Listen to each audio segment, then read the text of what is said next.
Assalamu alaikum warahmatullah. Yau a gurguje za mu yi duba da wani kifi wanda ake kira whale a turance. Shin mecece whale? Whale wata jirgiyar halitta ce da ke rayuwa a cikin teku.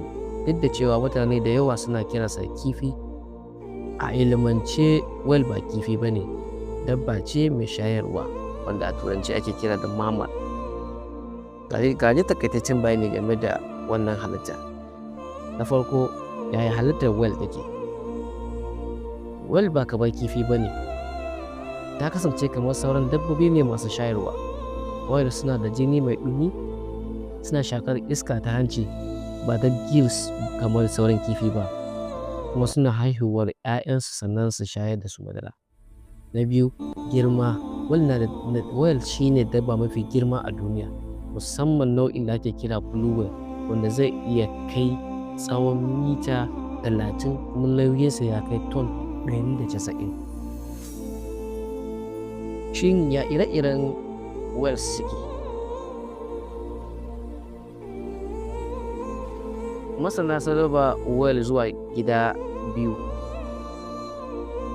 Akwai whales masu haƙora, wanda turanci ake kira da toothed whales. Suna da haƙora kuma suna cin kifi ko wasu halittun teku.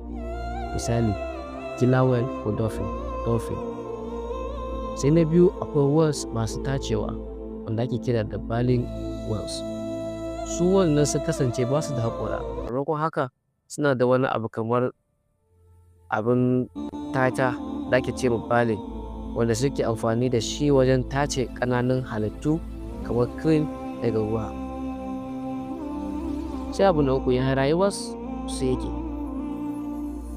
Na farko, numfashi suna zuwa saman ruwa lokaci-lokaci don shakar iska ta wani rami da ke saman kansu. Sannan na biyu, suna sadarwa. Shine whales suna da matuƙar basira, suna sadarwa da juna ta hanyar waƙoƙi ko sautuka masu ƙara. Za su iya tafiya nisan dubban kilomita a cikin ruwa. Sai na uku, sun ƙaura.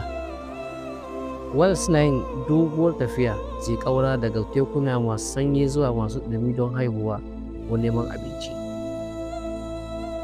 Abu na hudu, menene muhimmancinsu? Wato muhimmancin su wannan whale ɗin. Na farko dai, daidaiton teku.